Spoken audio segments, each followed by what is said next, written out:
Video Games Day is here again, September 12th, 2024.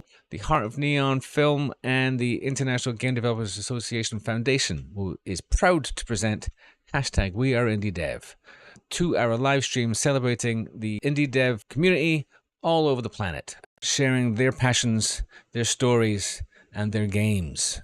Please join me, 12 noon US EST on YouTube /@HeartOfNeon. Hashtag We Are indiedev. See you then.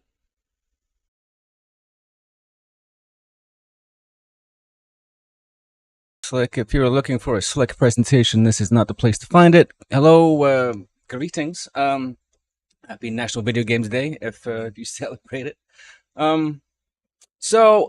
Yes, Heart of Neon and the International Game Developers Association Foundation partnered to celebrate indie devs everywhere. Jeff Minter, Heart of Neon is about Jeff Minter, which you may already know. I didn't realize. I mean, I used to be in the video games business long time ago, and I was away from it for a while. And when I came to make this film about Jeff, I was under the impression that Jeff was unique, and he is. You know, for a lot of reasons, he is very unique. But he's not alone. He was for a very long time, and now there are tens of thousands of independent video game developers all over the planet doing just the kind of thing that I wanted to use Heart of Neon to celebrate and encourage people to do. So, like, making video games as art, making video games as personal expression, in the same way that people write novels or write songs or, act, all these beautiful things, right? So, using the form of video games as a form of expression. I started this. Heart of Neon is powered by naivety, right? I didn't know a lot going into this, and so We Are indiedev, hashtag We Are indiedev has been a real joy, a real exploration for me as to what's going on in the world that I was previously blind to, and I'm hoping that other people will find that too. And I hope that other game developers will see that they're not alone, that there's a massive community out there. People are already working together all over the planet making wonderful stuff. So, all right, enough blathering. Let me see. So, let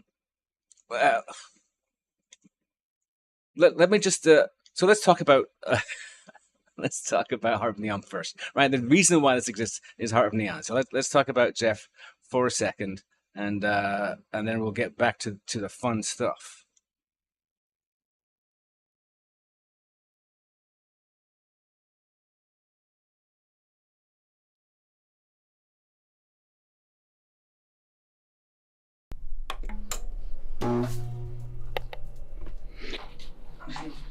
One adjustment to that light.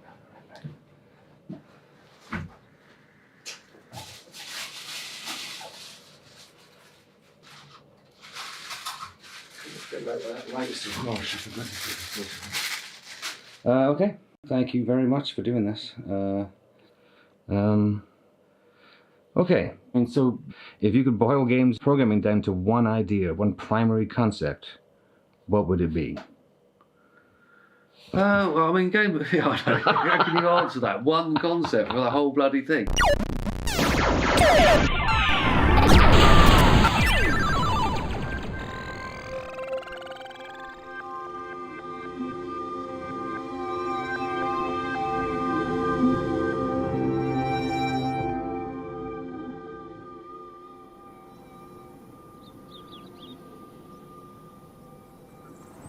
I like living in the countryside,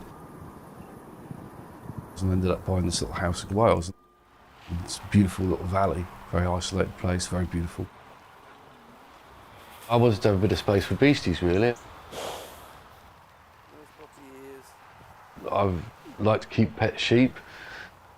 I mean, when you're getting stressed out in front of the machine and you're indoors all day, it's so nice just to be able to like go out and take a stroll in the field, because you can't really be stressed out around sheep.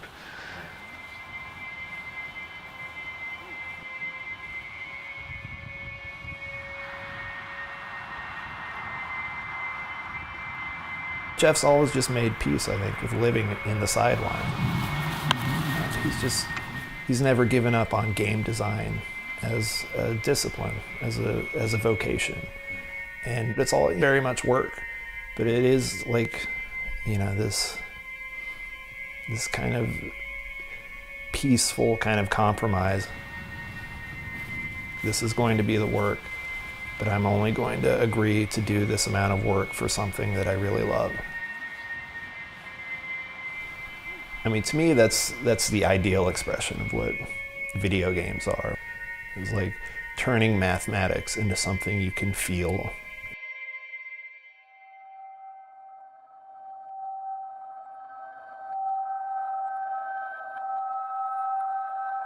When I was maybe 13 or maybe younger than that, I can remember lying in the dark, listening to music. And in my head, I would imagine like sort of abstract geometric shapes, sort of doing stuff in time to the music.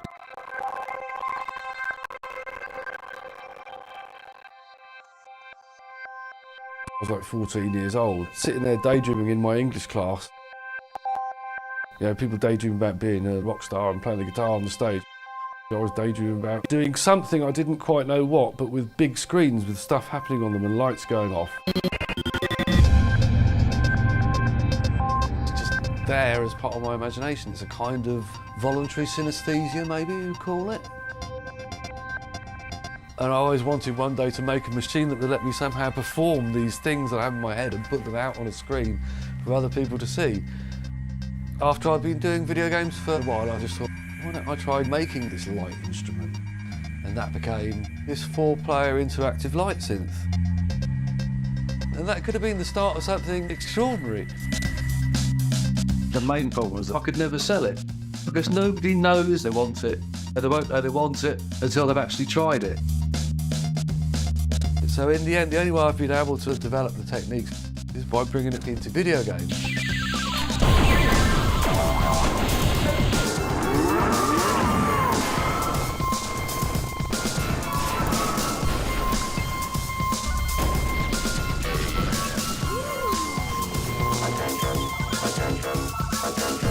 Jeff Minter is an indie video game legend.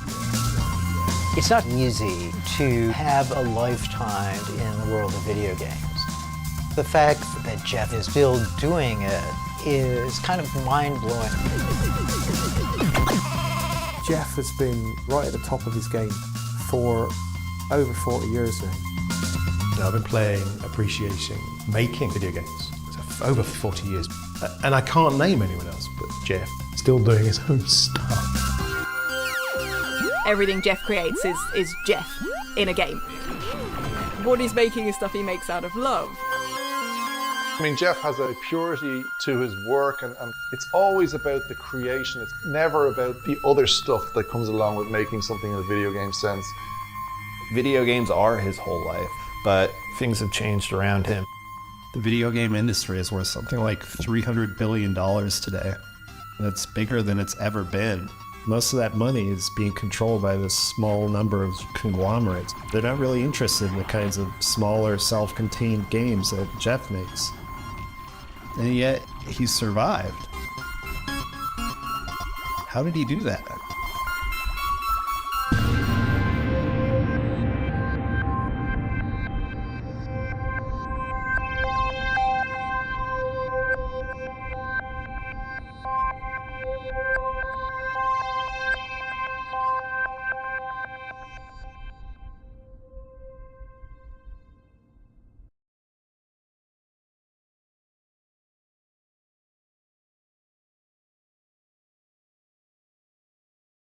Oops, yep, slick as ever. So that's the beginning of Heart of Neon. It's changed a bit since then, actually, and there's a couple of shots that need to be fixed. So that's what led me into this, right? This indie dev scene. So last time I did this is the second. Well, there's 2 video game days on the calendar. It's a little strange thing. Frank Cifaldi has a great piece about it. It's on Google it. I've posted it on Facebook and Google it. It's really great.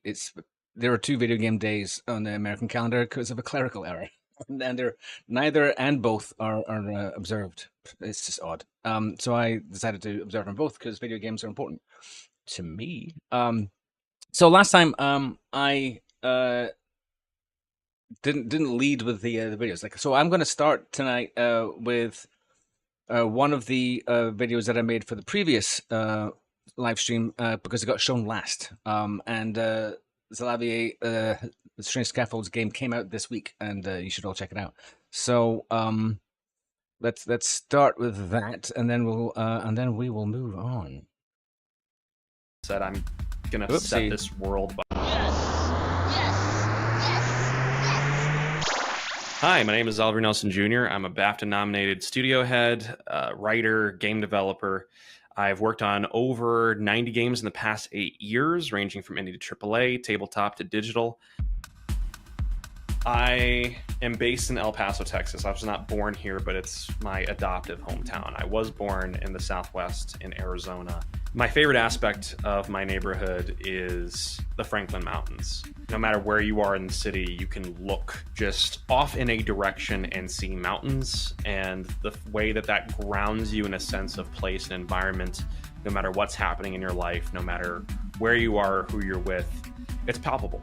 I do have a hobby that's non-programming related, a couple of them now, and I've found it really useful to build those up over time. I will make notes in a journal, I read. I tend to really get into manga these days, but I've also picked up building Gunpla. I used to love building Legos, but Gunpla is a fraction of the price, and then I have a cool robot at the end. So all love to Lego still, but I'm picking the cheaper, cool robot. Be careful what you wish for. I Am Your Beast. It's a revenge thriller FPS about basically a black Jason Bourne. Alphonse Harding, a ex-secret agent who's been asked to do one last job one too many times, and when he rejects the call, he begins a guerrilla war against the military-industrial complex across the forest, turning the hunters into the hunted and getting his freedom back one fast-paced level at a time. I was going to leave the industry entirely because the average career length is still 3 to 5 years in this medium, and by the time I was 17, a bunch of my peers, a bunch of people I looked up to, the industry as I knew it, I had already seen one cycle or 1.5 cycles of developers fade away, and I saw that it wasn't sustainable. I went through that trauma and said, I'm gonna set this world behind me in favor of a quote-unquote real job in the real world, and I was going to make one game before I left, and in the process of making that game I was like, dang it, they got me, because I loved the process of bringing that game to life. I Am Your Beast was a game that got canceled twice. The first time because we just didn't have the bandwidth to work on it. We were shipping things like Space Warlord Organ Trading Simulator. The second time because the studio nearly died. Where are you hiding? But by the time that I Am Your Beast comes out, August 15th, we will have shipped 15 games. And I think that's a very special indication of what is possible when you build different things in different ways. You get to bring different things into the world. I founded Strange Scaffold in 2019. I'd worked on over 40 games at that time, and the numbers just didn't make sense. You, as a dev studio, spend 4 or 5 years of your life making one game, and if it doesn't make back all of its money within 1 month, you start from square one again. It didn't seem sustainable. It wasn't sustainable from all reports, but everyone told me that this is the way games had to be made. Looking at the historical record, looking at other industries, and looking at the tools that are available to us in this time, I very strongly disagreed, and Strange Scaffold became my way to experiment with methods of making games better, faster, cheaper, and healthier than the industry assumes is possible. And I can't guarantee the result of any one game, but what I can guarantee and refine is the execution of a project. So what I do, which doesn't sound that revolutionary, but apparently is for video games, is I have a time, I have a budget, I have a vision to bring to life, and a team that needs to be respectfully and enthusiastically empowered to do their best work.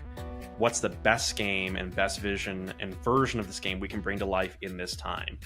And when you ship games like that, even when you go through disastrous periods like what we saw in 2023, it sets you in a position to live and to figure out what your next steps look like in a manner that this industry intentionally and unintentionally often robs its creatives of. It's what players deserve. It's what publishers do want at the end of the day, even if they sign over scoped projects anyway. And it's what developers deserve to bring to life, because it means that you can ship more games, which means you get better at shipping games, which means you can bring cooler things to life for players. And at the end of the day, that's why we're all here. I realize now I am totally pronouncing his name wrong. So that gives you a sense of like what we're doing here. And that was, in the video he says the game was going to be released in August. It came out this week because, slippages, deadline slip. So, right.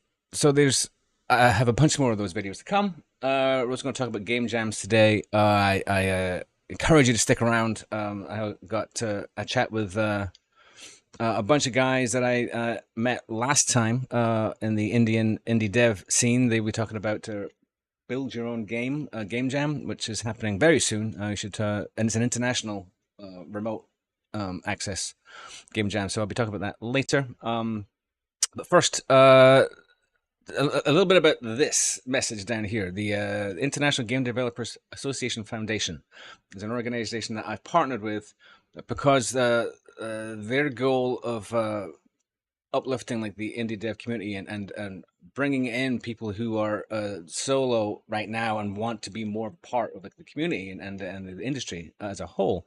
That is something that I am aspire to do to bring people together through indie dev. So let's spend a little time talking. I talked with Alyssa Wallace, who is executive president, I believe, of the IGDA Foundation, and she will explain to you exactly what they're about better than I can. So give me a second, and then we'll just get into that.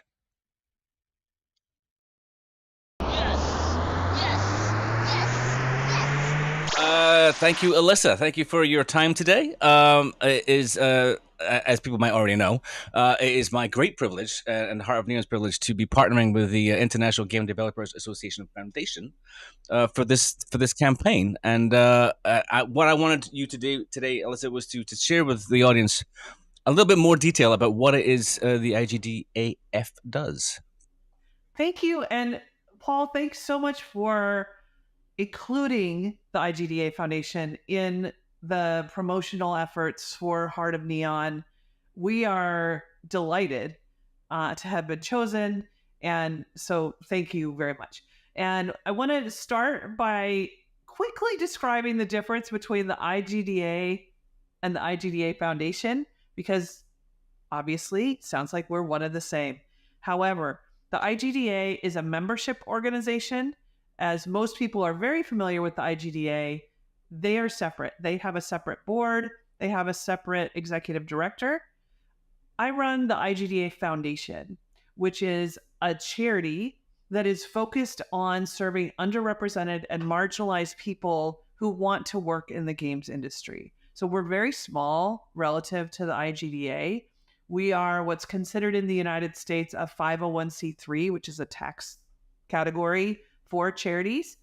And we have 2 or 3 main programs every year that we select people who have been marginalized or who are underrepresented to provide programs like workshops and mentorships, evaluation of their pitch deck or their portfolio, those kinds of things to people who might not otherwise have that chance. Excellent. I mean, as people have seen, that I have interviewed people who've been part of that program, or a number of the programs. For example, could you explain to me what the virtual exchange is? Yes. So the virtual exchange was born out of the pandemic. And I'll just do a quick backtrack to get there, which is we started almost 20 years ago as a charity to send women initially and then other marginalized groups to GDC. So that's how we started, was we got passes for them, those, and took care of housing and travel, etc. The pandemic hit in 2020, as we all know, the week before GDC. And the team that was in place at the time came up with a brilliant idea to have a 6-week virtual program for those who had been selected to go to GDC. We are now in our 5th year of the virtual exchange, and that 6-week program in 2024 has 80 grantees who were selected out of over 450 applications, and we have 36 countries represented. So people from all over the world in 3 different cohorts. The cohorts are international scholars. So again, across all 3 cohorts, people who are marginalized or underrepresented, typically in the industry. And the international scholars cohort are people who are either in college or uni or just graduated anywhere in the world. The next cohort we call Velocity. Those are people who have professional experience from another industry and want to get into games and want to take their transferable skills and put them to use in our industry and make great games. We call those 2 our emerging cohorts because they're coming into the video game industry. Our last cohort is called Next Gen Leaders, which is self-explanatory. And so those people have been working in games for 5 or more years and want to take their career to the next level and need some help to do that, whether that's through a mentor or through, they don't know how to start their own studio and they need, a leg up, as it were, to help them get there. I see. It all sounds absolutely remarkable. And like I said, I've spoken to some people who've come out of those programs, and across the board, they are enthusiastic and passionate and committed and confident because of like the experience that the programs have given them. I mean, it's incalculable. It's great. Yeah. One of my favorite stories. Oh, sorry. Go ahead. No, go ahead. One of my favorite stories out of the virtual exchange last year is that the Velocity cohort came together in one of the game jams that was happening around the same time as the virtual exchange. They ended up staying together to finish that game after the virtual exchange. And they have, I think, 2 games out now as alumni of the Velocity cohort and the virtual exchange. So it's a really powerful community. People from each cohort help each other. It's not like only scholars talk to scholars and there's a lot of cross cohort collaboration. And I'm just really proud of the community that we've built. You absolutely should be. It's the strength in working together is really what I'm about, and that's what I celebrate in the work that you do. So how does really briefly, how do people go about becoming part of this program? I understand it's April is when the applications are accepted. So the applications open right around GDC, so they're open typically in late March and throughout April for the virtual exchange. So folks who want to be selected in one of those cohorts, we may have other cohorts, but right now those are the 3 cohorts that we have, would apply. There are and will be materials on our website to help people optimize their application. I've heard of people applying multiple years because, for whatever reason they didn't get in and they really want to be a part of our program and get accepted after those multiple applications, which is amazing. There's other ways for people to get involved as well. So we have a mentor program, a mentor matching program. So on our website, there's a link to a form to fill out if you want to mentor our community. And that comes in different ways. Sometimes it's a one-on-one mentor match. Sometimes we have a session during the virtual exchange, or we have an alumni workshop that someone had to drop out, or you as an industry executive are like, I really want to talk about how tech art works, or I really want to talk about how an indie studio gets investment, we will go to that mentor database and look up who has that background and can they help us with that session? Can they help us with reviewing materials? So that mentor database, is a really, really great way to support our community. Of course, we would love donations, and especially connected to Heart of Neon. But we also really value anyone who wants to support our community as a mentor. Absolutely. Thank you so much for your time and for bringing this information to possibly a new audience. I definitely encourage everybody watching this to donate generously to the foundation, because the work that they do is fantastic and it builds a stronger community, which is what we all need. Alyssa Wallace, thank you again. Thanks, Paul, so much. We really appreciate it, and all the best with Heart of Neon. There you go.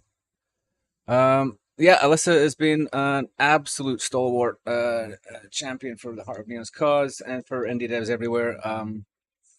I heartily recommend everybody give something to the IGDA Foundation. They support minorities and otherwise excluded demographics and help them have a voice. It's kind of what I'm doing too, though.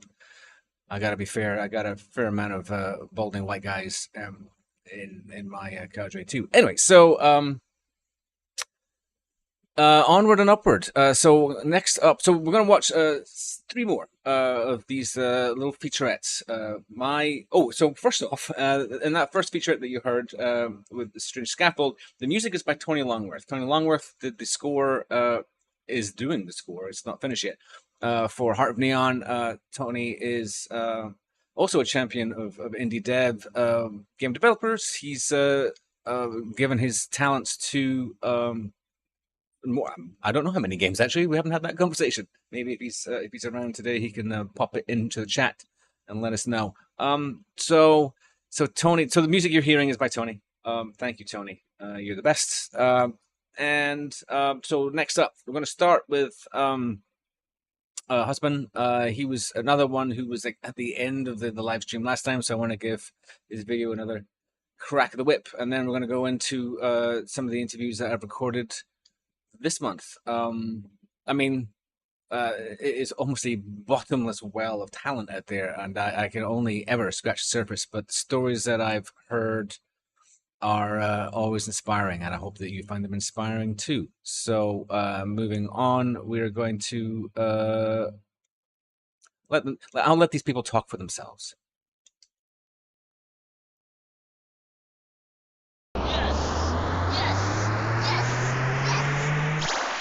Hey, I'm Hosban. I'm an independent games developer based out of the UK. Despite the deceptive accent, I've actually lived in the UK my whole life, and I've mostly grown up in between Berkshire and Surrey. Generally, I prefer it when it's quite bright outside and it just gives the space a lot more energy. I don't know, feels far less dreary than rainy days. I wouldn't call it dreary, I would just call it characteristic. I mean, it's just British, right? Like, that's just it. It's just par for the course. Of course, I have pets. I got 2 beloved cats, Cookie and Ishku, who are effectively my kids. When I'm not at my desk hacking away at a game, I really, really get a kick out of playing board games in person with my friends and family. Betrayal on the House of the Hill is one example.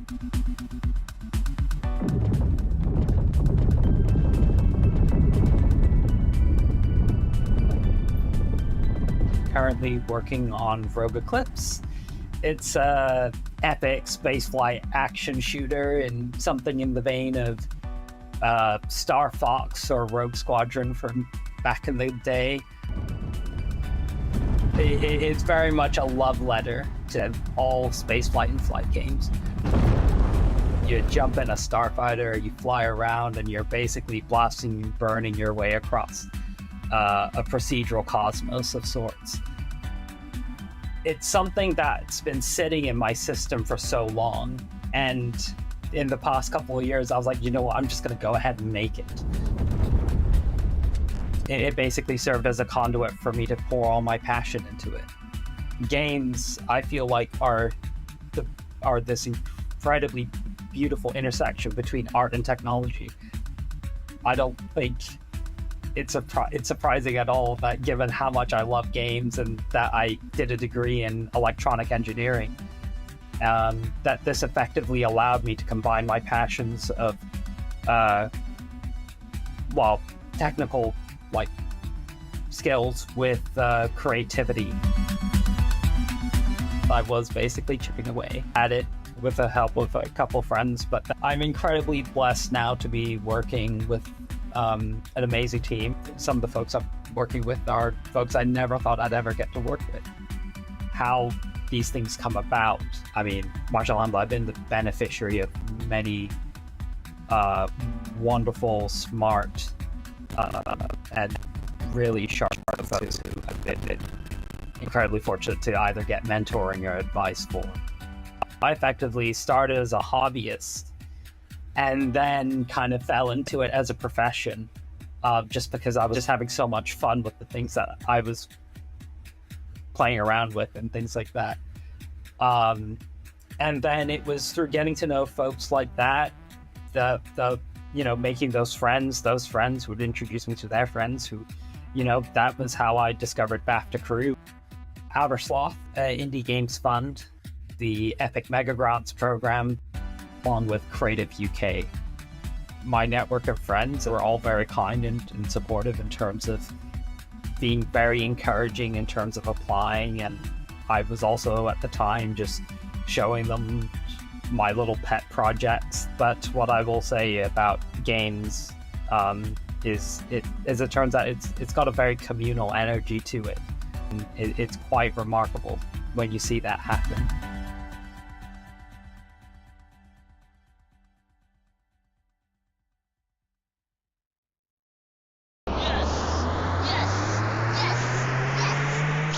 My name is Carlos Suarez. I'm business administrator. This is my career. I'm from Venezuela. Now I'm based here in Katy, Texas, United States, since 2 years ago. I'm an artist. I like to draw, but nothing, professional. I got 2 children. We would like to see Netflix movies. We would like to go to the park, enjoy nature, play soccer with my kids, play volleyball with my daughter. She likes volleyball, and she's obsessed with volleyball. With my wife, when we have free time, eat empanadas. Is a Venezuelan food. Talk about the project. We always talk about the project. Eternal Guardian Forbidden Portals is an RPG adventure with action. I like the puzzles. I'm a grand fan of Tomb Raider, Uncharted, that kind of stuff. So mix it with a good narrative could be a great idea. We decided to join all these pieces together. If you see the pictures, you will see a game like it's dark, but the main core is light. It's talk about defeat the obstacles and find the hope that are inside you. See the good of the life when all around you is dark. It's a game that for us means, that the hope. When I started this project in Venezuela, was very rough, very tough, very hard, because if you know something about Venezuela, their government is a dictatorial government, so we don't have the real opportunities to develop this kind of project, because we have to struggle with the minimal stuff like water, food, education. We don't have nobody specialized in this kind of topics like Unreal Engine, development of games. So was very difficult the start of this project. The new Unreal Engine 5 features just catch my eyes, and suddenly I hear a voice inside of me that say, I can do it and better. So since then, I just jump in and try to get the knowledge that I need to create my vision. The mechanics were from the scratch without any just asking people. Discord was an amazing place for us in Venezuelan times, because it was the only way that I can reach people that have the knowledge. You can share your issues, try to fix problems. It's part of our life, you know. We got working on this project like 4 years ago. So my wife, when she saw my commitment, she said to help me, you know. She wanted to help me, but the way that she found a place into the project was with the narrative and the 3D character creator. She made all the outfits. I'm talking about 350 characters that she made in 1 year. Our kids is involved too. My daughter, she's an artist too, and I try to involve my kids too, because they give us ideas, arts. It's very interesting, this trip that we journey together as a family. I feel blessed. I feel that we got a mission with this game. I think that God, some way they lighten us to you know, learn all this difficult stuff in a very short time, in the very hard way. For my son, for my daughter, I try to show them that all in life that we can to imagine, we can create it with hard work, with commitment and responsibility. You know, I don't expect to be here in America 2 years ago, but the chance appears in the horizon, so we grab it. Change to the country with kids was quite a long journey to be here. The way that we go out from Venezuela was walking, crossing the jungle into Colombia. In Colombia, we got a plane right to the Houston. So here I am, and we have to change our life in Venezuela to United States. You know, 2 years ago was literally change our life completely. We have to adapt all to this society, you know, new rules, new everything, new language. So we have to learn it on the way. We sell everything, and we decided to start a new life here. Here I am with you right now.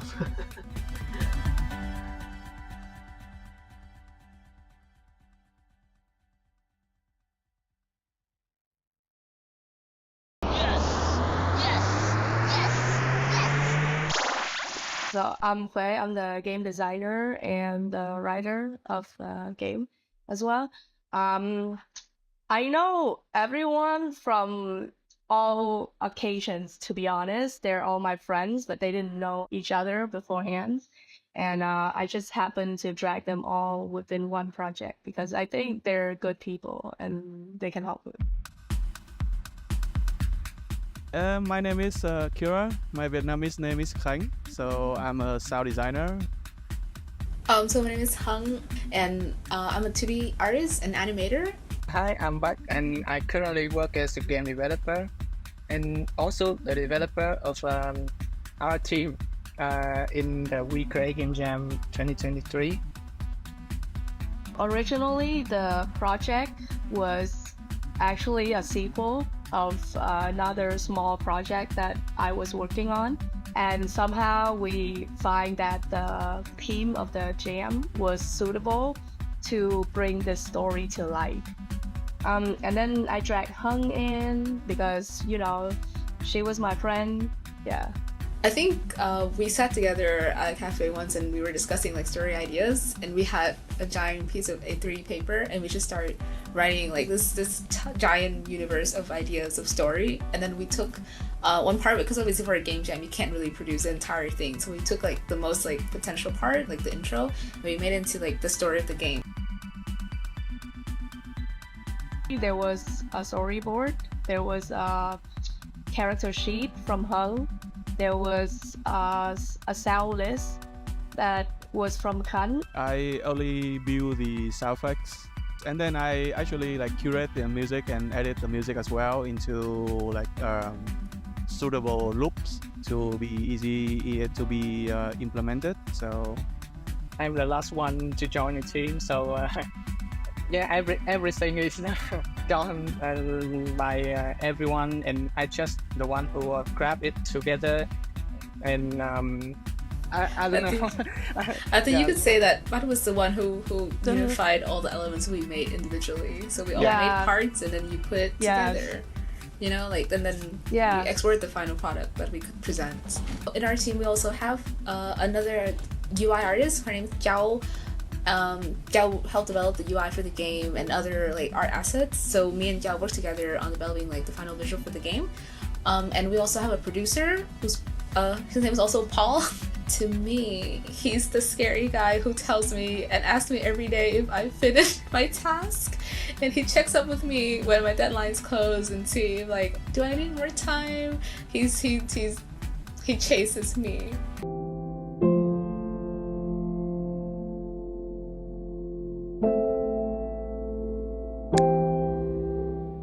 Thank you. So the game that we made for the Game Jam was very culturally specific to Vietnam. It was about a story about women in the time before the revolution in 75, right? So I think what specifically when I developed the story, right, I wanted the people to play it to understand, or at least to get a glimpse into the society and the people who lived in that era and what the struggles that they had. And obviously these are the kind of stories that are never shown.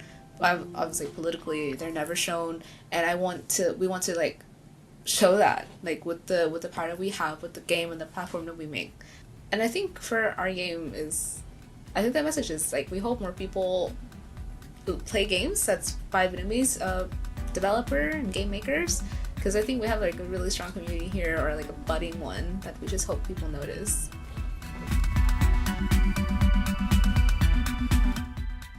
I have played many games in the past, but the most genre that inspired me a lot is like Chicken Invader. That's a good pick. Yeah, that's a good pick. Yeah. I'm a big fan of like very relaxing, cozy games. So my all-time favorite, and it's like the most like it's the most common choice of literally everybody ever, is Stardew Valley. So it really inspired me to make games that are, though not so big in the grand scheme of things, but there's like these simple but fun mechanics that just entertain people. And I think that's like the point. It's just to produce silly things that people find joy from. You play the most. I am a really avid hardcore gamer. I play games since I was 6 years old, so I always have a love for video games. And then I think the game I like back in the day was like the first Metal Gear on NES, on an NES system. My most favorite genre is probably tactical RPG and light sim, which is pretty dead by now. So 5 years ago, I was on the internet because I am a last year student, and I saw a post of somebody said they don't think that the game that I like is good, and they think it's lazy design. So I went into an argument with that person, and he said, well, you sound like you know something for a girl. And I was like, the does that mean? And are you saying because I don't post about game on the internet means I don't know anything? So I found myself 6 months later developing my own first demo. It was just an internet argument, but I do feel like I want to win the internet argument. So I just start doing my own games until now. That's it. That's the entire thing. So I can go back 5 years later and say I want the internet argument. Nice. That's it.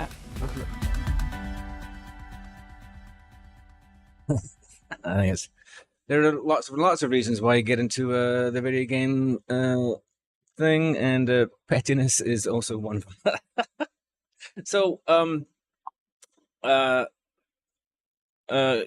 Quay brought up an interesting thing, which is in a few people's stories, and that is game jams. I did not know coming into this what game jams were. I was dimly aware that they happened, and the more I was digging into indie dev stories, I was finding out that this is the thing. And it's been around for a while. So I asked a few people who already know. I saw in Kinshuk's feed on LinkedIn that there's something coming up called Build Your Own Game. And so I asked him and his cohorts, what is that? And they told me. So let's check that out.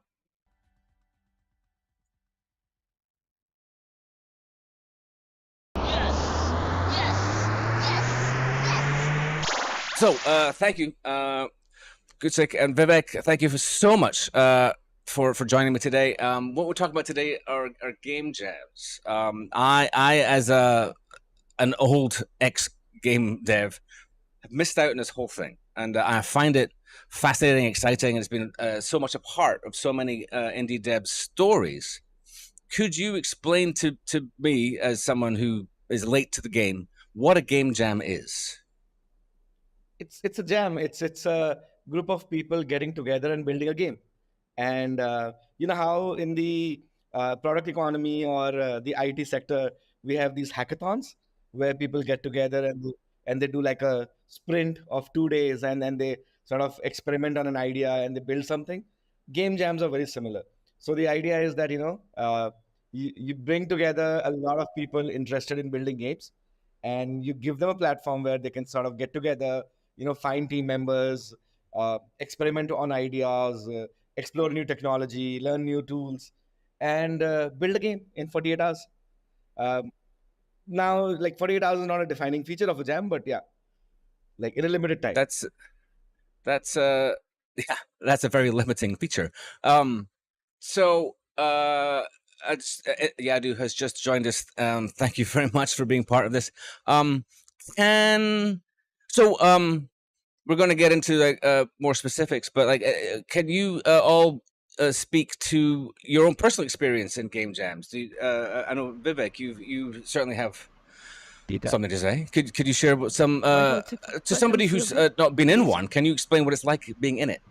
Yeah, it's sure. Like I think Global Game Jam was the first game jam that I ever participated. I was new in the industry. It has been only a couple of months for me in the industry, and I just got a Unity blog talking about Global Game Jam and what a game jam is, and that got me very excited for to participate in the jam. And then I went to my first Global Game Jam where I saw a lot of folks coming in and making game in 48 hours, and I made a lot of friends. I made a team on the spot with strangers, and which became friends. And like now I met Yadu for the first time in that game jam just like almost 9 years ago now, and ever since then, like it gave me inspiration to like run game jams. Like I came back to my city in Delhi where that point of time there was no game jams happening, and I joined Hashtag soon after that, and I convinced Kinshuk to start hosting Global Game Jam. And ever since, we have been hosting Global Game Jam in Delhi, and in the last 3 years I became regional organizer for India, and now I'm taking care of all the game jam sites that we have in India and trying to get more and more sites in more cities in India to host their jam. So for me, Global Game Jam was the first jam which got me interested, and which showed me what is Indian game industry doing and the folks who are in it and the things that they are building, and it made me more closer to the community of game developers in India. That sounds very intense. Yadu, can you speak to? There's two components to this kind of event. There's like the intense creative experience and like this huge social thing. Can you speak to like, I don't know, what does that add to the community? What do you get out of it? Right. So, I mean, like Vivek, we've been doing jams for a very long time, and I think like my personal history of jams go way back to like maybe even beyond 2009, when I think a lot of us were kind of trying to figure out what games were and how to get into games, and you would see these game jams happening like Ludum Dare and all that, and you would wonder how are these people like making games. At that point, you didn't really have access to like middleware and things like that. Um, uh, and you see a community at work together, and kind of trying to do something together in these jams. And I think one of the things that kind of we took forward when we were doing jams was that the same thing. That how do you bring people together and uh, try to build something interesting as a group? And I think jams like fundamentally, and the word jam, right? Like it's sort of like it feels like it kind of stems off of something that musicians do in a way that hey, you come together, you experiment, and then you try something new. And I think that spirit is there, and because the amount of time that kind of is short for jams, you see. um s- you see like this collision of like forces that end up happening in a short duration of time, and but what's interesting is that the lasting effects that kind of it ends up having on those individuals, like for instance Vivek as an example, uh, kind of jumping into community work, at the same time other folks having gone through an experience of making an entire game in 24 hours or 48 hours or 72 hours, whatever it is, that getting that sort of a crash course into this, it stays with them in whatever form. And if they finish the game, a lot of times they end up either taking that forward in a way as well. And those bonds that kind of come out of those intense experiences usually forge something interesting, and that has like long lasting effects. And I think that's also, I think, just to add to that about how it helps grow communities as well, that it's over time it has the people who end up jamming bring other people to jams, and then they bring more people to jams, and then slowly around jams also there is uh, like people who want to make games, anybody for that matter, kind of end up coming and then kind of doing the same, whoever they are. That's. I mean, it sounds like a wonderful experience. Please, Kinshuk. Yeah, I just wanted to add to that, Paul. When we started Game Dev India in 2009, we started as a mailing list. We had 100 odd people on that mailing list, and we would talk about game development. And it was all just talk, and nothing was happening, and we could not see anybody making a game and something coming out of that. And so we decided in 2010 to do the first BYOG. 10 people showed up. We made one game in that jam. But now there was a tangible something that was built, which people could look at, people could play, interact with, leave feedback on, right? And that is, I think, the biggest point of biggest catalyst to a community, because you create these small uh, testimonials of time so that people can look back and say, okay, this was made in this jam, and you can interact with it, and you have a reference point to it, and that inspires other people that hey, we can also do this. If this somebody made this in 48 hours, I can build something similar in 48 hours, right? And that starts a conversation that hey, how did you do this? What do I need to learn to be able to do this? And those conversations with a direct action item of coming to the next jam and then uh, making a game. Yadu, Vivek, all of them would agree that, all of us have a lot of friends. We only meet at jams. We have never met them otherwise, right? So I think that's the most beautiful aspect of any game jam. That's wonderful. I mean, the whole like in person thing, the learning by seeing and an example and sharing knowledge is so important. And the in person, I mean, I imagine it took a bit of a hit during like the pandemic. But I mean, so to contrast like the very first build your own game, gathering was very small. How big is the next one by comparison? The 2024 one? Yes.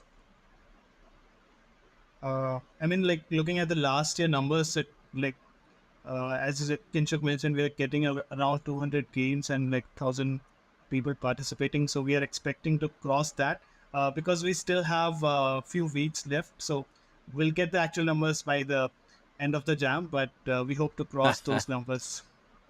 So from one game, we now have around 200 games. That's very impressive. Is it so? This is all still in person. I mean, so this is you have 1,000 developers all in one space. Is that how that works? Not for the BYOG.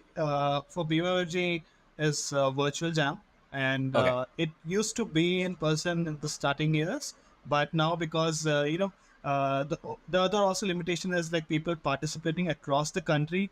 It's very difficult to get them at one place. So we do this virtually now so that everyone can access from their home and participate.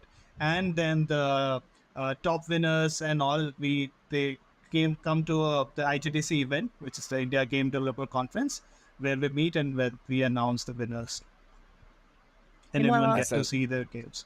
Yeah. Jay, you want to add something?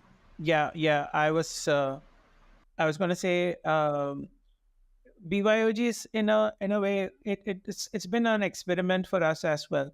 I think that the one that Kinshuk mentioned had 10 people showing up and making one game, and I think we keep trying to experiment with the format.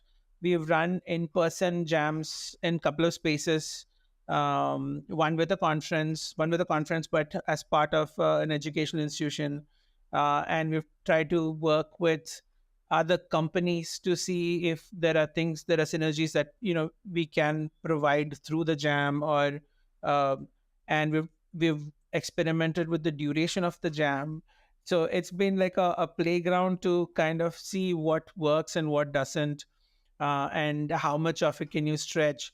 We've made it into a competition recently, and then now we're kind of stepping back from that because we felt that cash prices are not really in spirit of these kind of things, where our focus should be more on the making. So it's interesting. There's a lot of learning that we've kind of had through the last kind of 10, 12, 15 years of just, and yeah, that's like an interesting thing to kind of look back at now. Well, thank you so much for sharing all this wonderful information about like game jams in general and BYOG in particular. I'd like to leave the last word to Kinshuk. Do you have anything to add to people who might be interested in this kind of experience? Well, first of all, I'd like to advertise BYOG that while it's a India-specific jam, it's not limited to Indians. Please come be a part of it. If you don't build a game, play the games that are made, leave feedback, help all the developers in India become better at making games. But having said that, I just wish there are more game jams and more people all across the world making more games in a game jam, and find team mates and people they go on to build amazing games with in these game jams. Excellent. Thank you so much, gentlemen. You've been excellent guests. I really appreciate your time. Thank you very much. Thanks, Paul. Thank you. Thanks for having us. Thank you. That was fantastic. Well, always a pleasure to talk to Kinshuk, Vivek, and Yadu. So wait, where is my camera? There I am. Right. So if you bear with me for 1 second, I have a technical issue. I did not check my preferences. I've been playing. It plays the title of the video at the beginning, and I should have turned that off. Where is my preferences? Tools, preferences. Subtitles, show media title. Nope, there we go. Save. What a dummy. I should have done that before it started. Oh, well, there you go. Like I said, I am not slick. This is indie all the way. Anyway, so game jams. Honestly, I mean, if I would have eaten this up with a spoon as a kid, I might have stayed in the games business if I'd known game jams were a thing. I guess we talk more about game jams in a little bit. I have to do a little bit of housekeeping. I have a word from our sponsor, and our sponsor is me.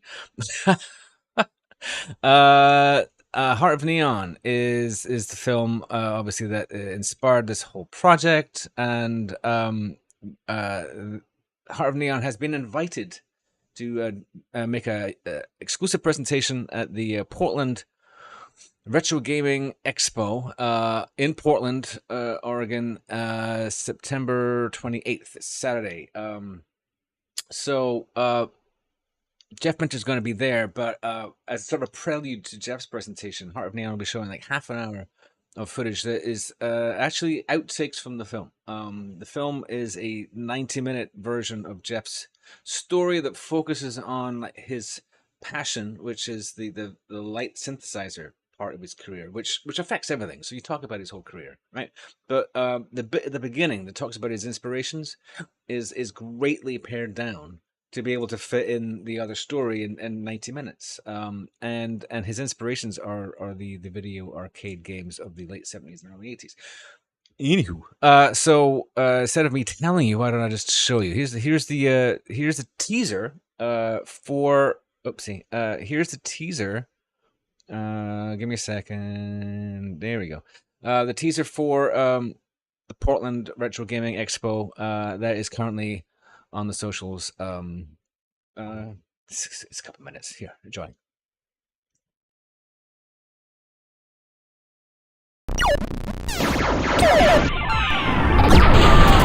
Why is a Jeff Minter game? It's a thing that's beautiful, challenging, terrifying at times. Anything he's written in the last 10 years to put in front of me, I would just fly towards. Jeff makes eccentric, almost esoteric spins on a type of gameplay that is too easily discarded as being old-fashioned, i.e. arcade games. But he has such a fine understanding of what makes fun gameplay. He balances a game so well that he can take an existing game mechanic and just refine it down to something that's so much better than it was in the first place. I wanted stuff that was just like the arcades, you know? I wanted that at home.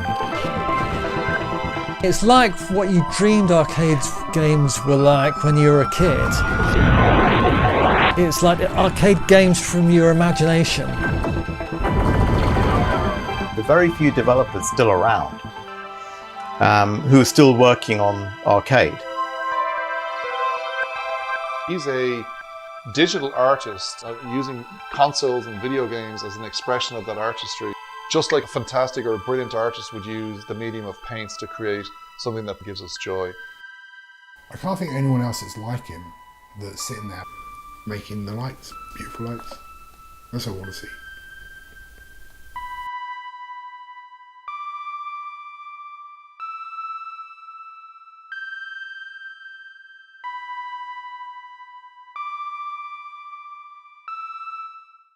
That's it. Whoopsie. Let's stop that before it goes too far. Oh, that thing did not work, huh? I thought I turned that off. I'm gonna take another peek at that.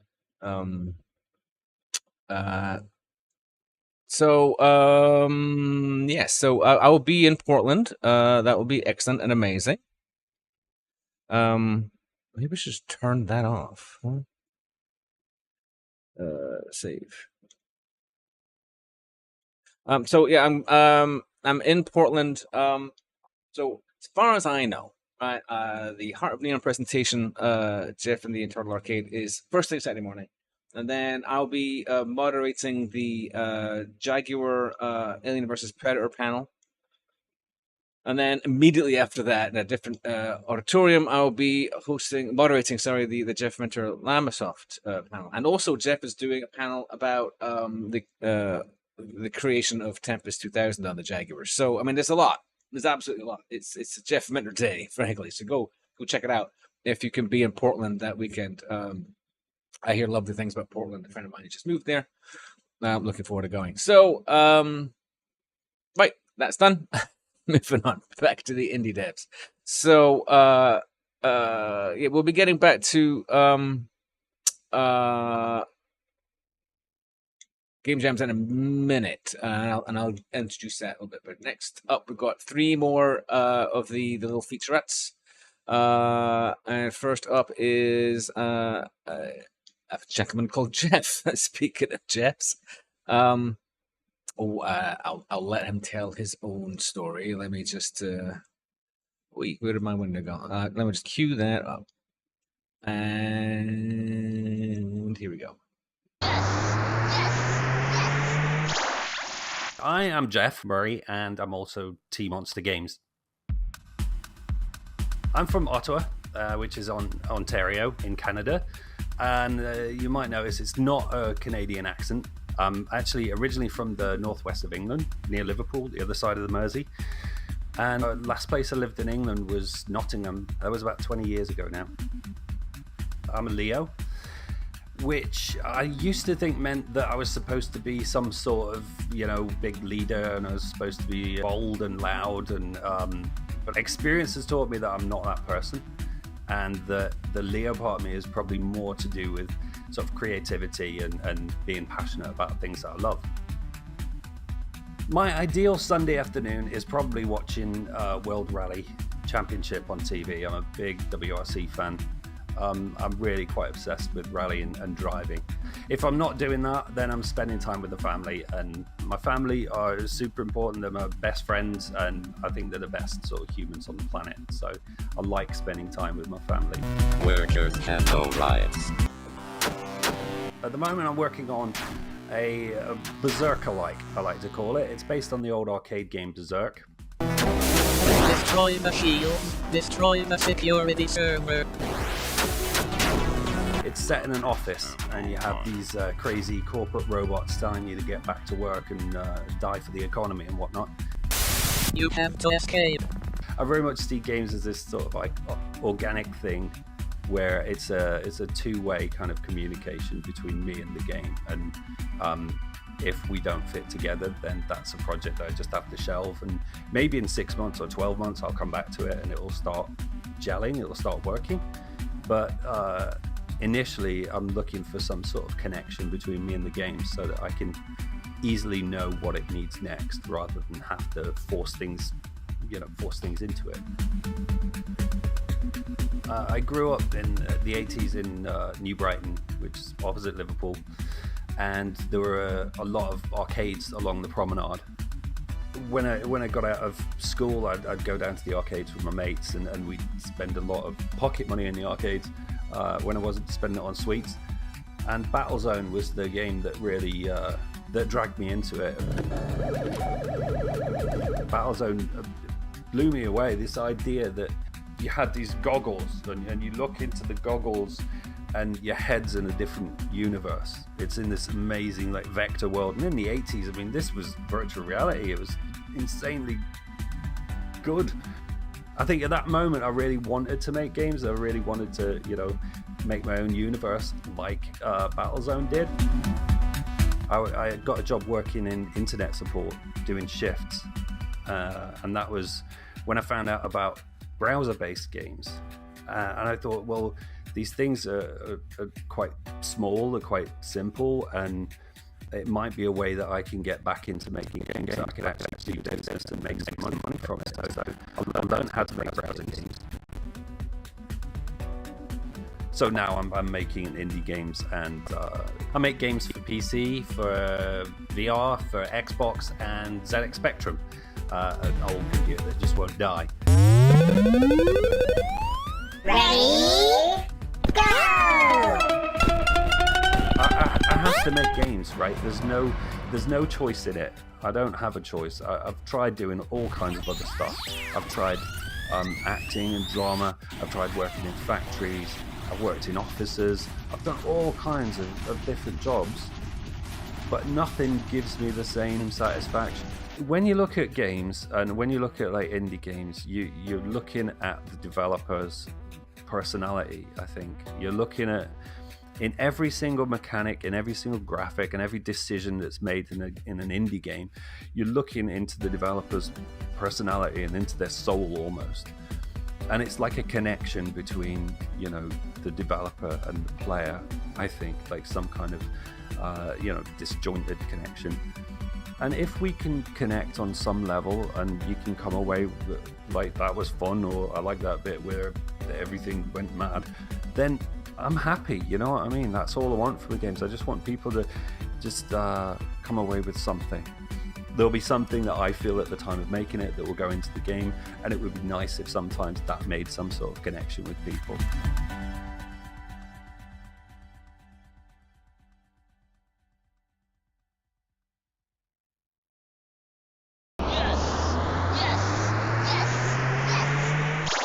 Hi everybody, I am Silver Spook, also known as Chris of Silver Spook Games. I am indie game dev. I also do a variety of other things.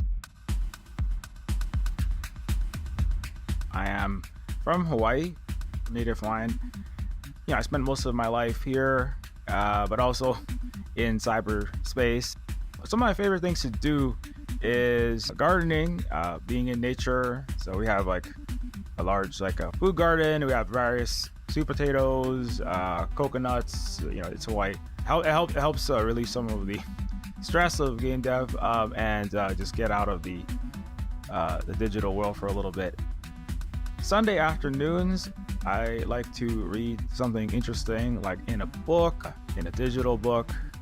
I like reading something that makes me think and gives me ideas for the game dev that I'm going to be working on for most of the time.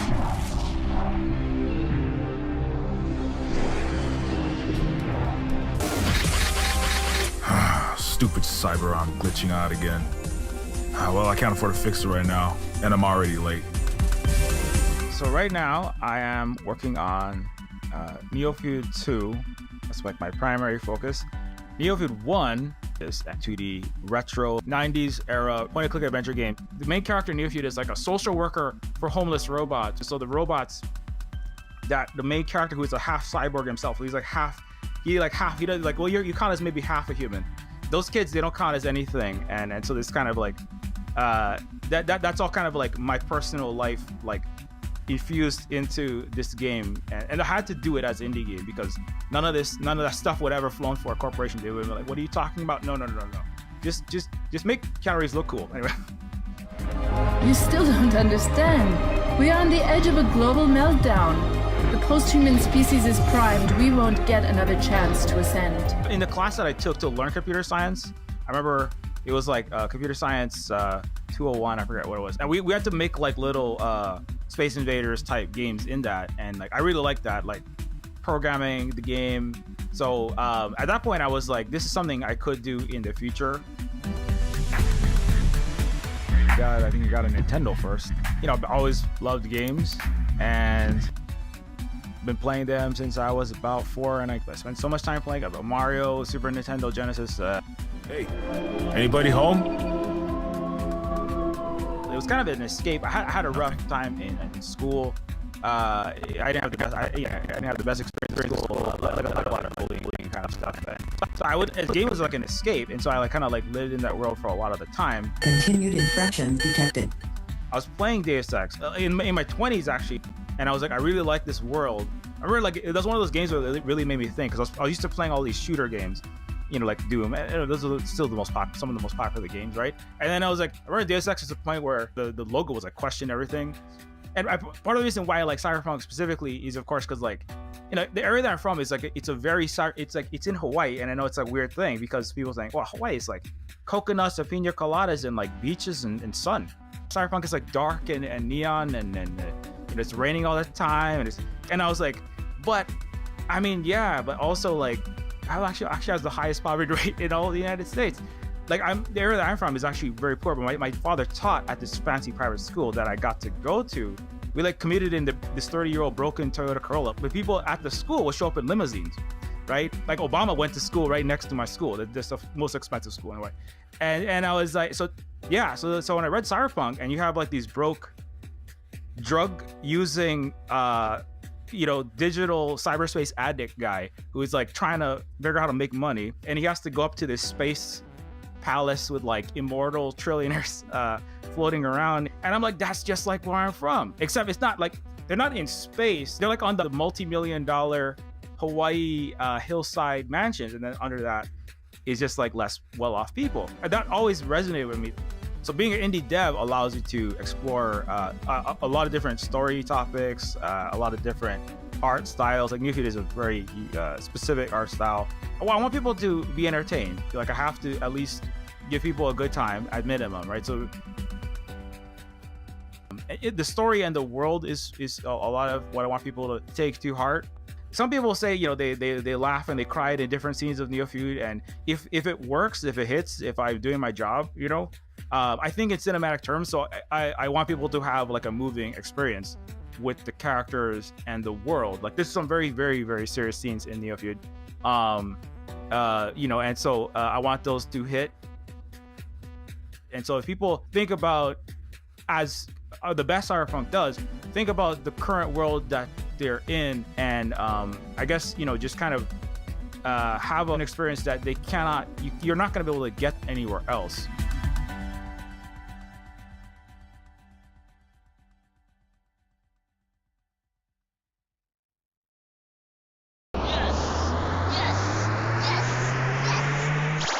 My name is Amber Williams. My artist name is Ambrowski. It's a name that was given to me by family members when I was younger. And I was like, you know what? That's a pretty unique name for an artist. I live in Mississippi, but there's a large artist community in Memphis. So I do a lot of stuff over there. And I was a graduate of Memphis College of Art. And so a lot of that community transitioned to just Memphis. There is a place in Memphis called Crosstown Concourse, and it's like this mega type complex of like stores and shops and whatnot. And I do like that it's really cozy. They have a local radio station that's playing like local DJs, spinning local tracks and whatnot. So I like that. I like that they have a arts gallery.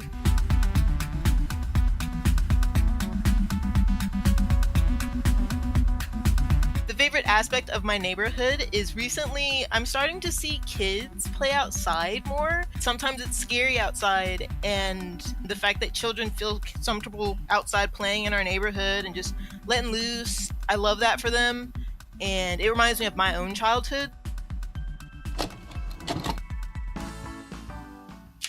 Rental is a puzzle horror game in which you play as a video rental clerk, kind of set in the early thousands, late 90s, and you have to figure out what kind of secret is your management hiding from you as you go about your everyday boring retail clerk life. I didn't play games a lot. I was more so just into art as a way to say, hey, I love these characters and I love this media that the artwork is coming from. My brother loved playing video games, and that helped him having like being on the spectrum a little bit, so that helped him regulate things. My mom was like, hey, you should play games with your brother. I'm like, fine, I'll play games with my brother. And I eventually ending up loving it and falling in love with a game, Halo, first person shooter series. Halo 1 and 2 come out, we love playing it together, but we don't have an Xbox 360 when Halo 3 comes out. So we bond together, we work together to get this money, to raise money and get a Xbox 360 and Halo 3. We loved it so much, we were so excited. We got the disc before we had a system to play it on. We were like, oh my god, we got the game, we got it.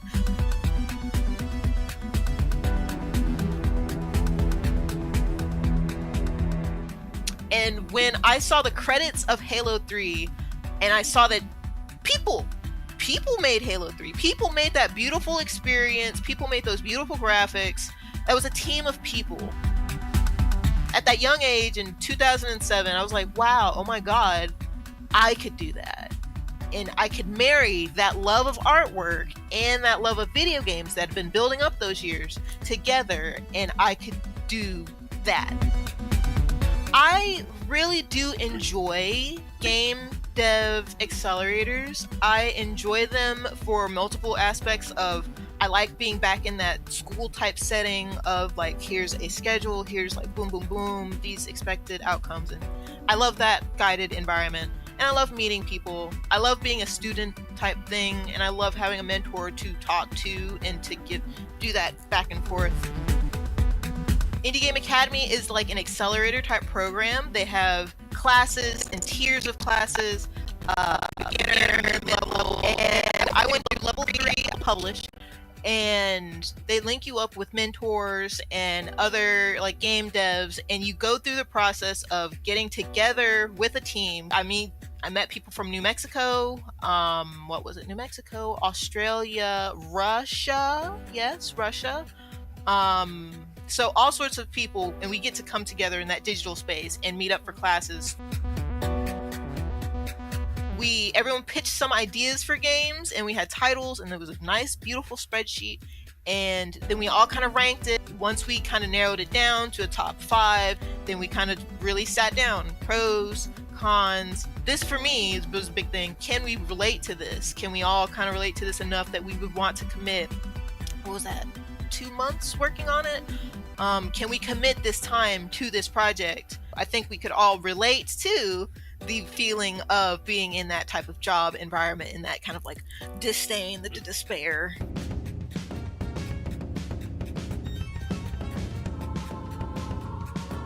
I love interactivity. I love that interactive aspect of video games so much, because the viewer is now our participant in this adventure, in this lesson, in this movie, this novel, this experience. So my top answer for that is that video games interactivity, top tier, and that makes the lessons you learn stick.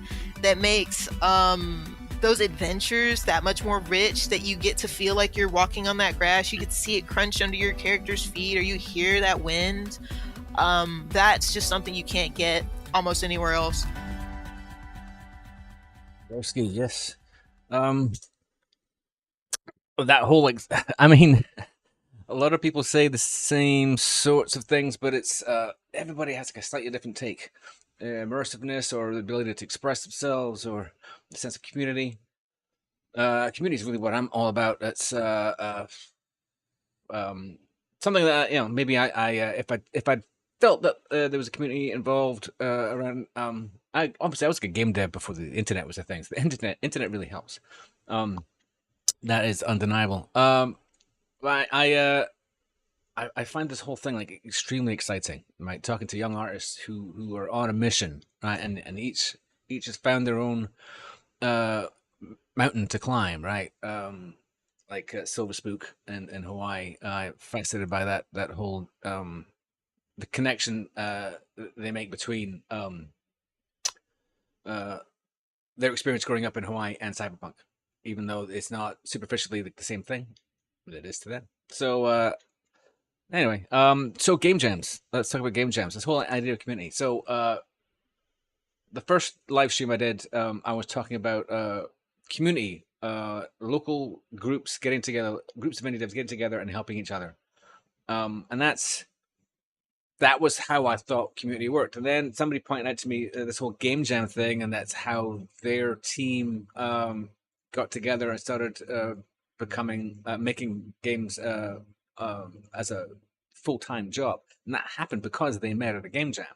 And it occurred to me that I should spend more time exploring that. So I reached out to Karen Morrison, who is well, I'll let you tell her. I'll let her tell you. I'm sorry. Here she comes.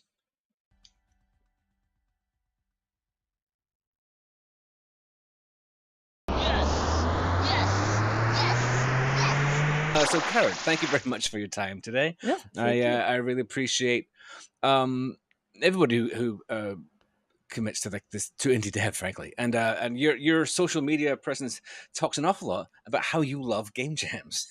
Oh yes, and so game jams were new to me, even though the game jams are not a new thing at all. So when I was coming up, it was people were in their own little niches and around the world doing their own thing, and would meet up maybe independently, in little groups of whatever.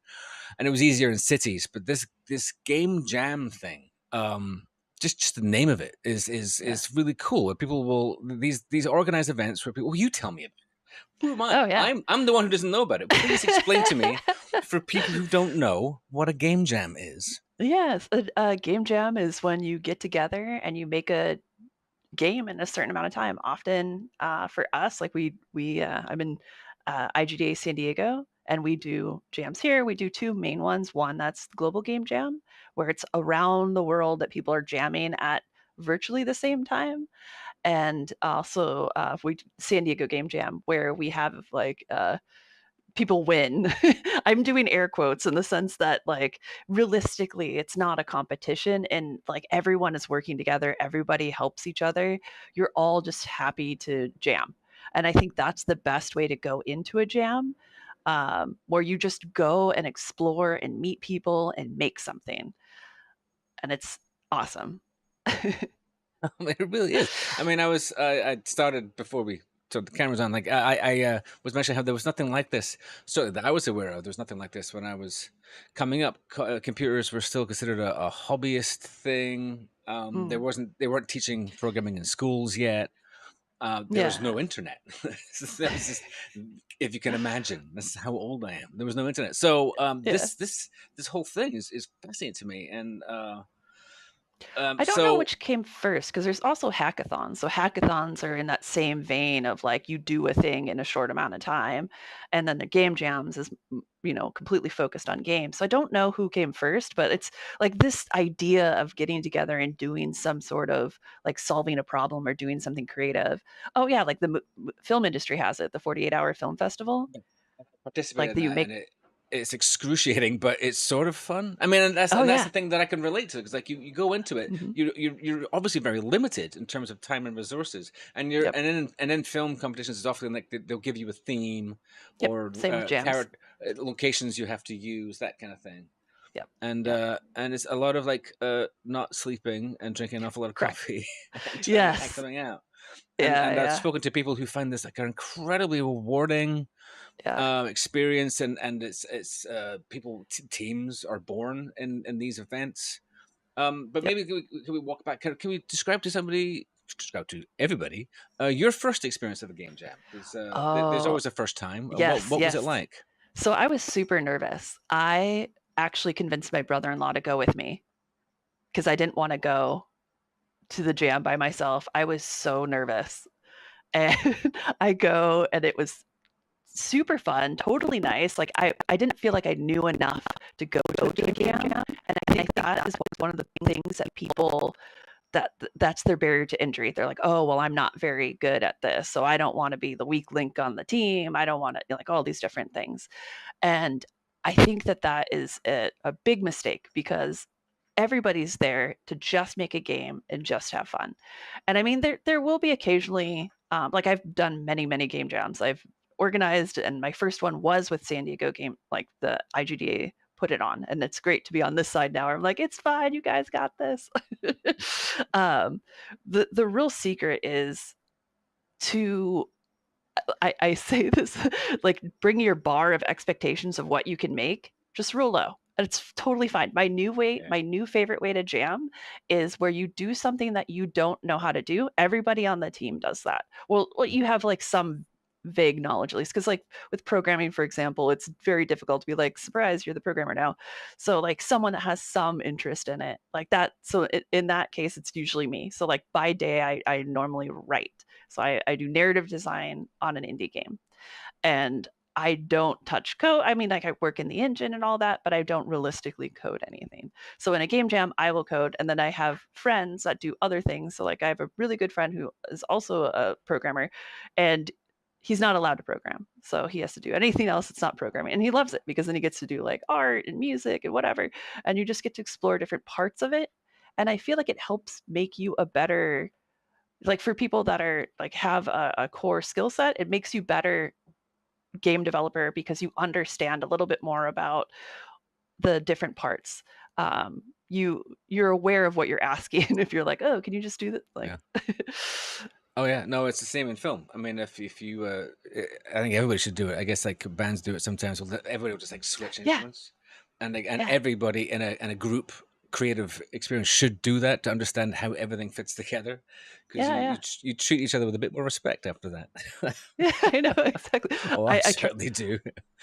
I tried to do audio, and that was the hardest one for me. I was like, I'm never doing this again. That one, I was like, my brain does not understand what to do, and these programs are so different than everything I'm used to.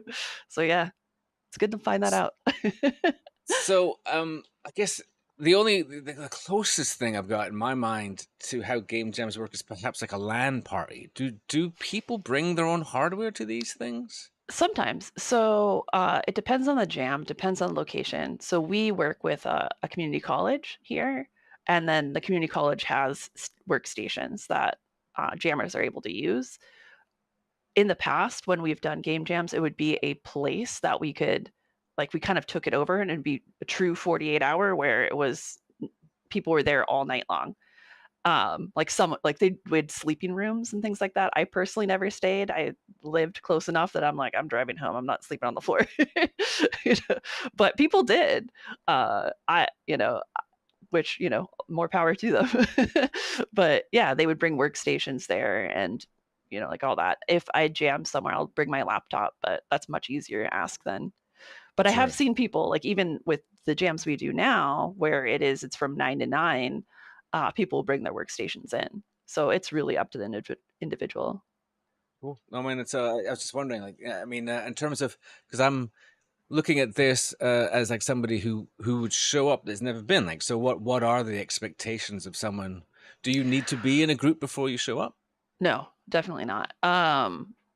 Some people, like, some teams do come in as a group, but more often than not, they'll bring in people. So if you show up, it depends on the organization. Again, like, we help match people. So we'll make sure that you have a team. And it's kind of like within our community, kind of, very established that's part of it. Like, we're all in this together. We're all jamming together. And I think in general, that tends to be the vibe of game jams, that you're going there, you're going to just have fun, do something silly more often than not. Yeah, and probably initially overscope. Like, that was my first game jam. The game we made was far too big, and we didn't finish. So we had a showcase at the end where everybody shows their games, and we're still trying to finish it. But it was still a really positive experience, even though we failed the jam. But oh yeah. I mean, that's the jam part of the name, right? It's just sort of people getting together and throwing in to make something. It's like making a meal. It's like, yeah, it's like a big old potluck dinner, and a game comes at the other end. Yep. So, I mean, in terms of a brief overview, I mean, this makes a whole lot of sense, and I think it's a really interesting idea. When I started We Are Indie Dev, what I have been focused on is like this idea of community. I have always been sadly stuck on his own because I don't. Because of circumstances, it's hard to reach out and find community to jump in and make a project. And these game jams, I've met so many groups who came together through this experience, and I find community to be really important in terms of like indie dev.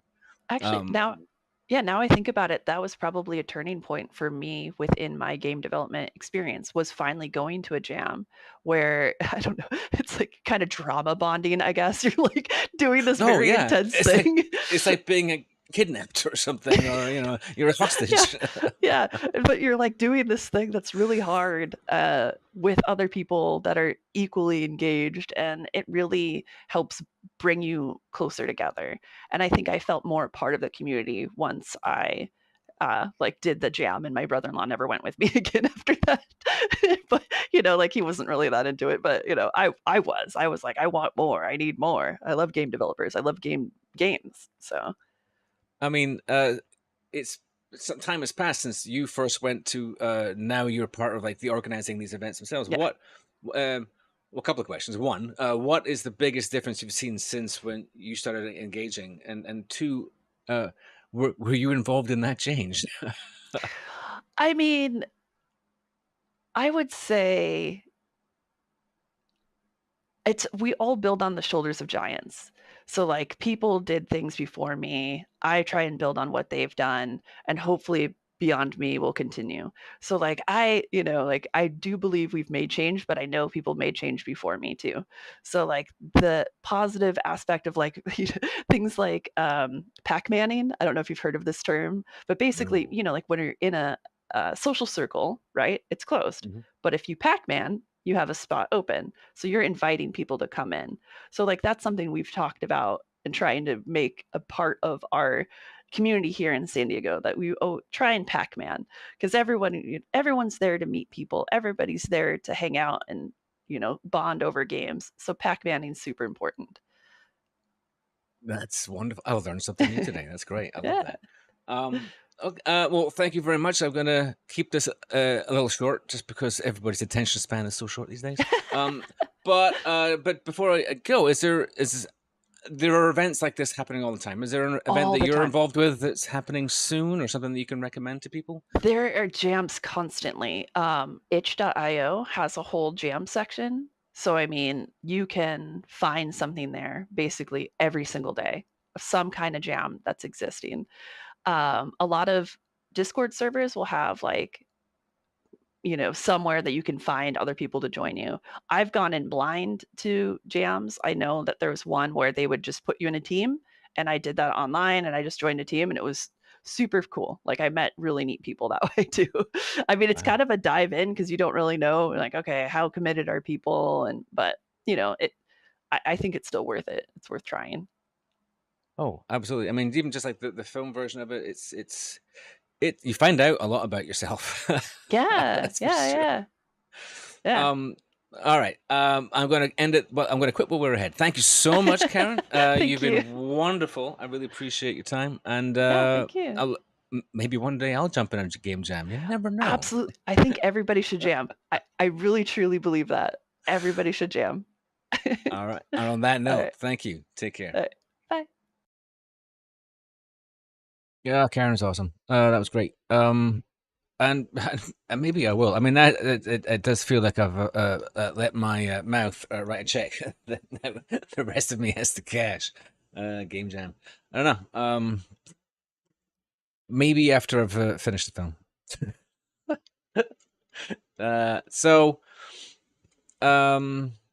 It's been a wonderful day today. This went really okay, apart from like some minor glitches that are all part of the learning curve. People have been here. Bresky showed up in the comments, as did Jeff. Hello, everybody. Hi, everybody. So we're in the last 20 minutes or so. So I'm going to play three videos. So there's the last one will be something from the previous live stream, but the first two are last but by no means least of the most recent batch. It's fairly arbitrary running order, and I apologize if you slighted. Everybody was wonderful, and these videos are great. So I'm gonna let everybody introduce themselves as we play three more to the end. Thank you for your attention and time. I really appreciate you being here. Enjoy these indie devs. Oh, wait. Hello, everyone. My name is Valencia Coleman. I am a gameplay engineer at Alchemy Labs, and I'm also currently a graduate student at SCAG. So yes, I work full-time and I go to grad school. I'm currently in the Atlanta, Georgia area, and one thing I love about the Atlanta, Georgia area is that it has a great game dev scene. Also, about things about neighborhood, you just walk across the street and meet and see new people all the time. You can just see the vibrant area that Atlanta is, and it's so full of people from all sorts of entertainment industries. That's the reason why I moved to this area. I like to go walk around and see some of the art museums and see some of the High Museum and just see the museums and everything around me, because I take all that as inspiration into my game. Also, I like to sit there and read fictional books and play visual novels and video games, because those things inspire some of the games I create myself. Of course, when I'm not writing and I'm not programming, I'm also really into cosplaying and designs and being a character, as you can see with my colorful hair. I really enjoy really getting into character. It helps Of course, that's my writing, but I'm also into anime, so I like to dress those characters, going to conventions, having a fun time, and there's plenty of that in the Atlanta area. This is why I love the area so much. So artists, there's so many artists around, so much creativity around here, and I truly, truly, truly enjoy it.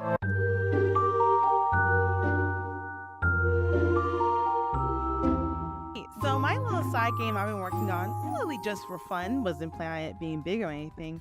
It's called A Vampire's Tale. It's a visual novel, so I have a passion for visual novels because I like the music and art really bring stories together. And right now it's about a girl who is a vampire, and she has been adopted by her vampire family, and her cousins have to go on an adventure to discover what is going on in their city, and the whole story is about her discovering life outside of her four walls. She's been really kind of locked in and sheltered all her life, and she's discovering what is the world around her outside of her four walls. And one big inspiration for this story, that the reason I made it free to play and anyone to enjoy, is because it reminds me of my own life. It's kind of self-reflection. I grew up in a small town. I grew up very much inside my four walls, and then when I discovered the world, I was like mind blown. I had friends who helped me. So it really is a tale about self-discovery and self-journey.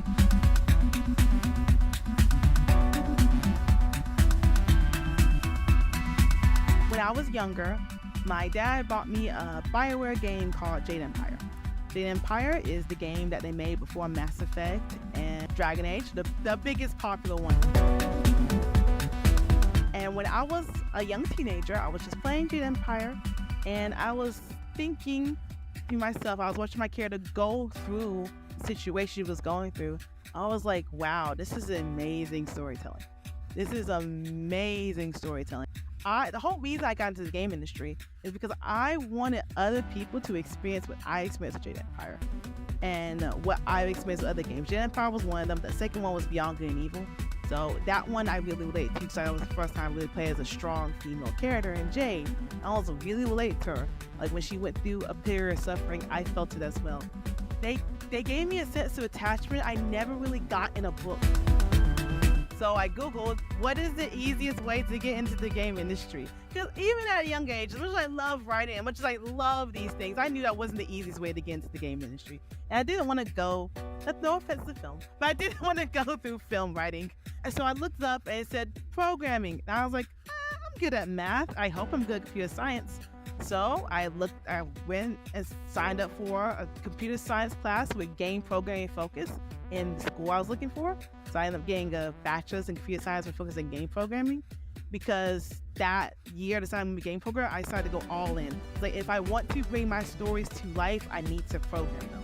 I can make all the beautiful art in the world, I can make all the wonderful music in the world, but none of that comes together without the programmer.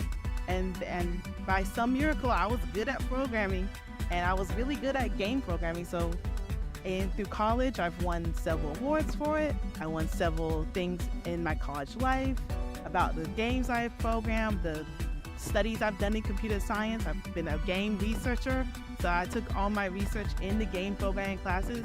In every programming class I took, but I always made it game related. And I took every little bit and related it back to the game industry. So every little programming class I thought to myself, this is going to help me bring the stories to life. And one thing I love about programming in general is there's no right answer. It's just you coming up to a conclusion. Now, someone else comes to a different conclusion, and it can still be equally as right. Maybe one's more optimized than the other, or one solution might be more efficient than the other, but they're both solutions. And that's what I really loved about computer science. It's way more open-ended than what anyone thinks. It's no, this is right, this is wrong. It's open, it's very creative. And a lot of people don't see computer science as creative, but I see it as a very creative product. So computer science was a perfect way to combine my love for writing and my love for gaming.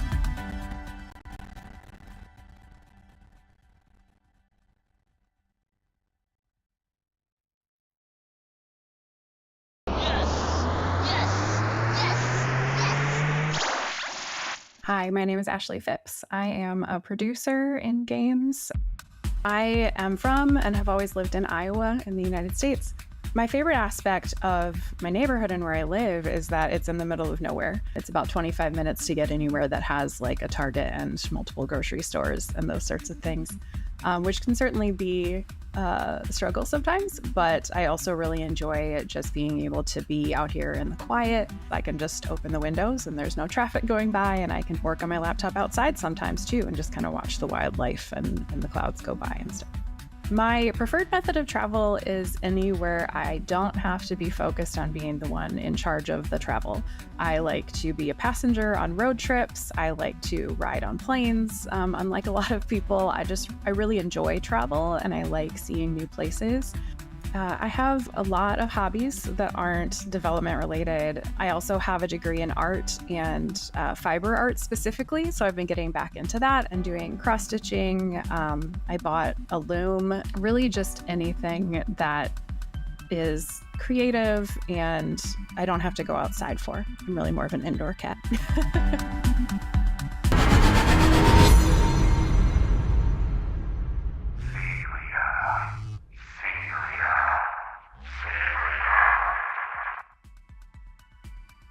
The game that I'm working on right now is called Clock Out at 2. It's a visual novel essentially about microaggressions and being a person of color in the workplace and a woman in the workplace.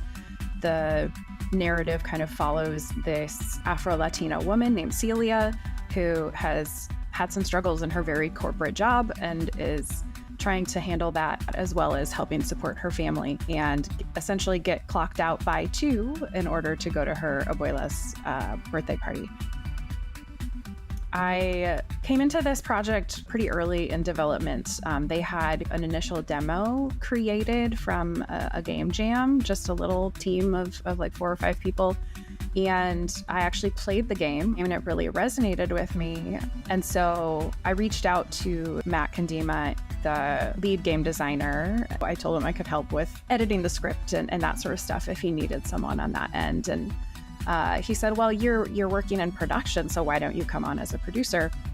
Since then, I've been the producer on the project, and we've had a fantastic, really diverse team of folks putting all of this together, and some have come on and done, some artwork and then gone on to do other projects. Others have been with it the whole time through, and so I've been managing that all along, and we're working on taking it to the next steps and finding publishers and those sorts of things now. My whole life, I've been playing games. My father is a computer programmer. He's done all sorts of things, but it's always been computer related my whole life. And so he introduced me to games from a young age. He took us to LAN parties back when we had to lug our whole PCs in the back of the car to his friend's basement to play, Unreal Tournament and Battlefield and those sorts of games. But I never thought that I could do that because I didn't have the right kind of art skills. I didn't want to do programming specifically. I didn't feel like I had the skills that were needed. I have my master's in higher education. I worked for 10 years on college campuses. After a lot of things changed at the position I was in, I quit my job. I got involved with the International Game Developers Association Foundation and was a part of their virtual exchange, which was kind of a boot camp for getting into the industry. All of us were in what's called the Velocity cohort, and so we all were transitioning from some other career into games. When I was in the virtual exchange program, one of the things that they kept saying to us and that I now pass on to other people is if you have worked on a game, you're a game developer. And so I think if you've worked on a game dev team, you are an indie game dev team. I think that's all it really takes, honestly. The industry can be more inclusive than they are. I want to use my games to put people in someone else's shoes in a way. Whether that is, understanding what, audio description is and why we would have that in a game and how that's useful, or, helping somebody understand why these things that they say to a coworker might not be as kind or helpful as they think and might actually be harmful.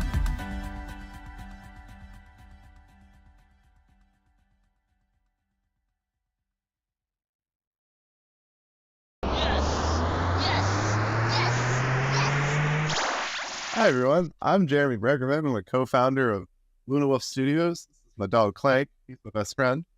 Born and raised in Delaware. Spent a lot of time with the dogs. Huge dog people here. When I'm not working, when I like spend time with my girlfriend, we go on nature walks.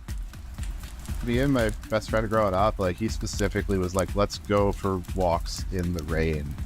Like that was his whole thing. One time we like went and swam, like hopped the fence and swam in the neighborhood pool during a lightning storm. I was still alive.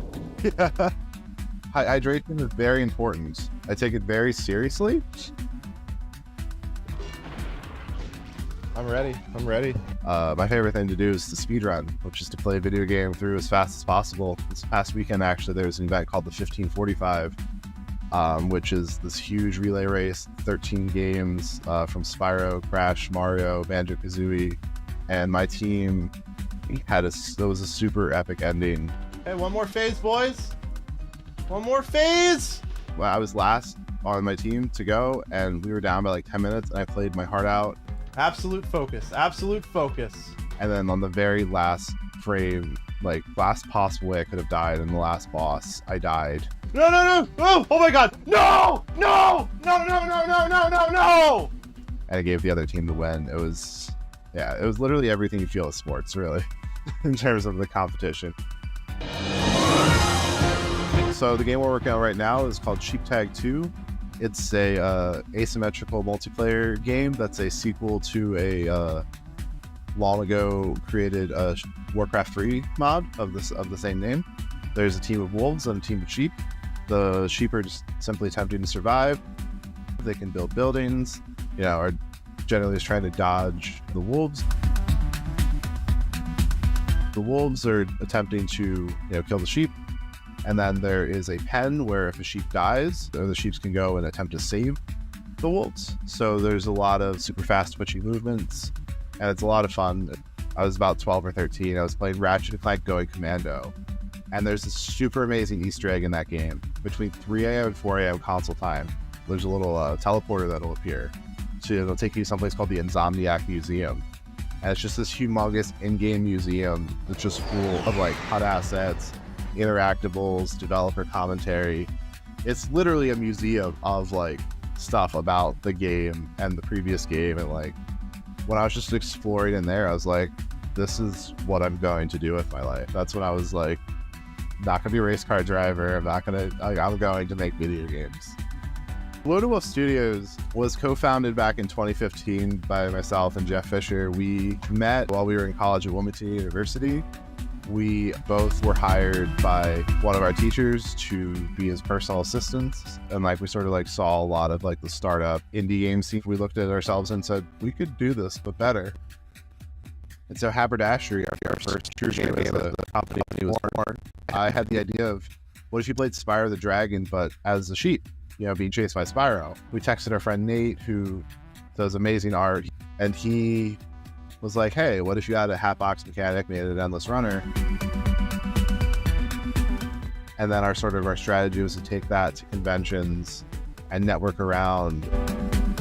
We sort of like to use the game technology in sort of non-traditional game ways and sort of helpful ways. For instance, we did a grant in partnership with the Morse Children's Hospital on something called Project Helix, which is a virtual reality auditory processing disorder testing application. And next, we're going to sort of take that further. For me, that's the most rewarding thing, is using the game technology to better the world in those sorts of ways. We generally just like to make the world a better place and just be a part of that.